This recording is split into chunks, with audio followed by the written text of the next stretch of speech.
இந்த செய்தியை உங்களுக்காக வழங்குவது அருண் மசாலா. 1983 ஆண்டிலிருந்து தரத்துடன் தன்மை மாறாத அறுசுவை சமையலுக்கான அருண் மசாலா.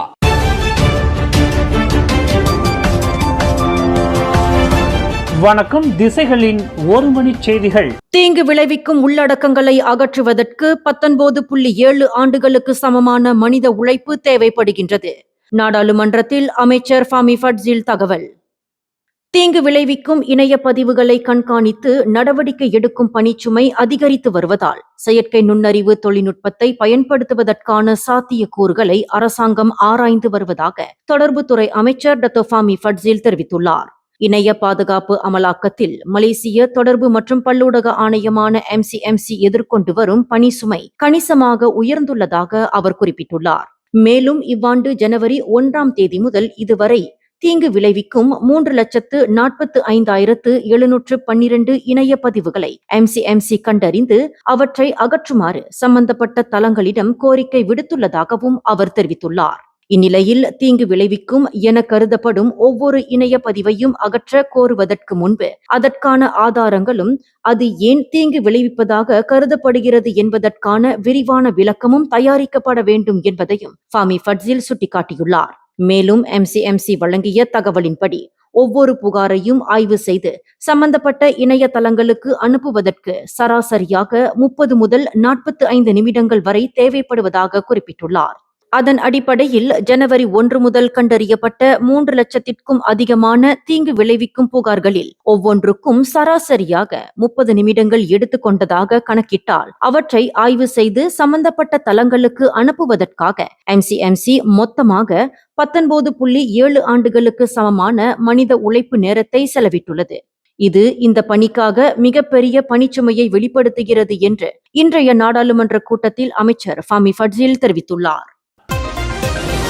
கடந்த 2020ஆம் ஆண்டிற்கான கூட்டரசு அரசாங்க வரவு செலவு திட்டத்தில் அறிவிக்கப்பட்ட சபா மாநிலத்திற்கான திருத்தப்பட்ட சிறப்பு மானிய விகிதங்களுக்கு அப்போதைய பரிசான் தலைமையிலான சபா மாநில அரசாங்கம் ஒப்புதல் அளித்திருந்ததாக பிரதமர் டத்தோசரி அன்வார் இப்ராஹிம் தெரிவித்துள்ளார். இது குறித்து நாடாளுமன்றத்தில் நேற்று எழுத்துப்பூர்வமாக பதிலளித்த அன்வார், கடந்த 2020 வரவு செலவு திட்டத்தில் அப்போதைய நிதி அமைச்சர் மானிய விகிதங்களை முன்வைத்ததாக குறிப்பிட்டுள்ளார். அதன்படி 2020 மற்றும் 2021ஆம் ஆண்டுகளுக்கு தலா 53.4 மில்லியன் ரிங்கிட்டும், 2022 மற்றும் 2023ஆம் ஆண்டுகளுக்கு தலா 80.1 மில்லியன் ரிங்கிட்டும், 2024ஆம் ஆண்டில் 106.8 மில்லியன் ரிங்கிட்டும் சிறப்பு மானியமாக நிர்ணயிக்கப்பட்டுள்ளதாக அன்வார் தெரிவித்துள்ளார். இந்த திருத்தப்பட்ட மானிய விகிதங்களுக்கு கடந்த 2019ஆம் ஆண்டு அக்டோபர் 16ஆம் தேதி நடைபெற்ற சபா அமைச்சரவை கூட்டத்தில் ஒப்புதல் வழங்கப்பட்டிருந்ததையும் அன்வார் சுட்டிக்காட்டியுள்ளார்.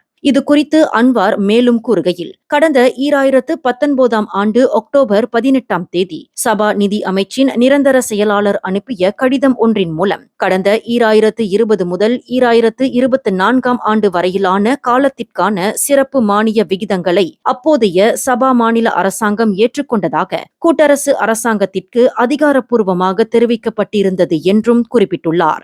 இந்நிலையில் 2025ஆம் ஆண்டில் சபா மற்றும் சரவாவிற்கான சிறப்பு மானியத்தை கூட்டரசு அரசாங்கம் தலா 600 மில்லியனாக இரட்டிப்பாக்கியது குறிப்பிடத்தக்கது.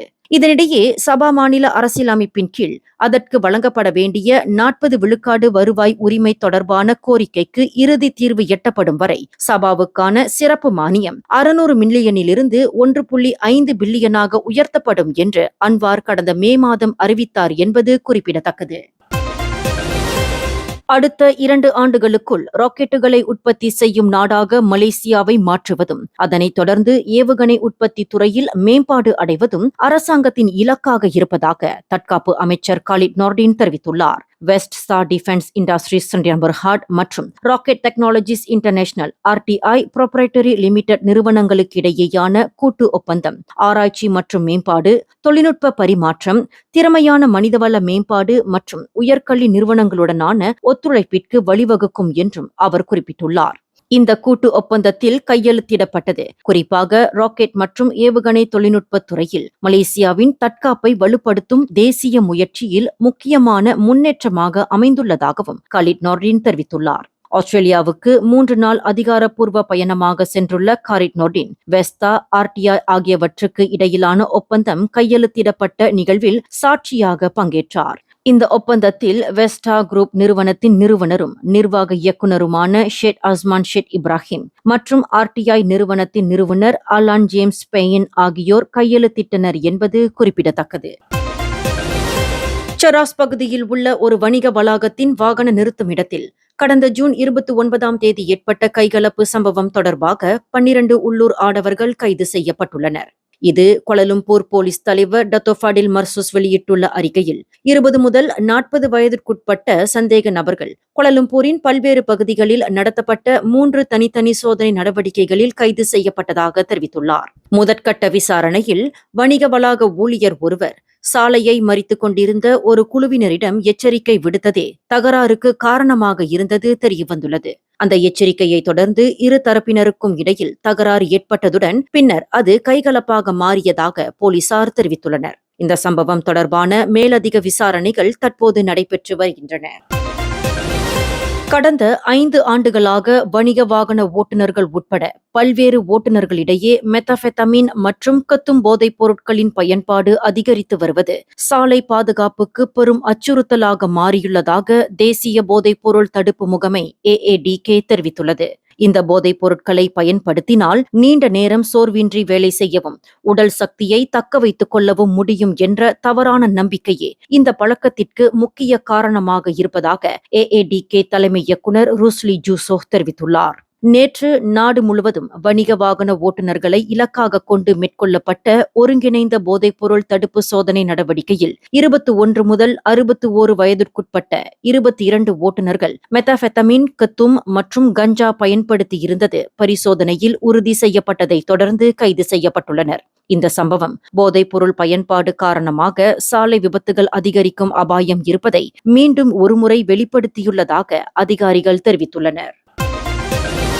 கோலாலம்பூரில் உள்ள ஹங்துவா LRT நிலையத்தில் நேற்று மாலை மயக்கமடைந்த பயணி ஒருவர் தண்டவாளத்தில் தவறி விழுந்த சம்பவத்தை அடுத்து அம்பாங் மற்றும் ஸ்ரீபட்டாலிங் ரயில் வழித்தடங்களின் சேவையானது சிறிது நேரம் தற்காலிகமாக நிறுத்தப்பட்டது.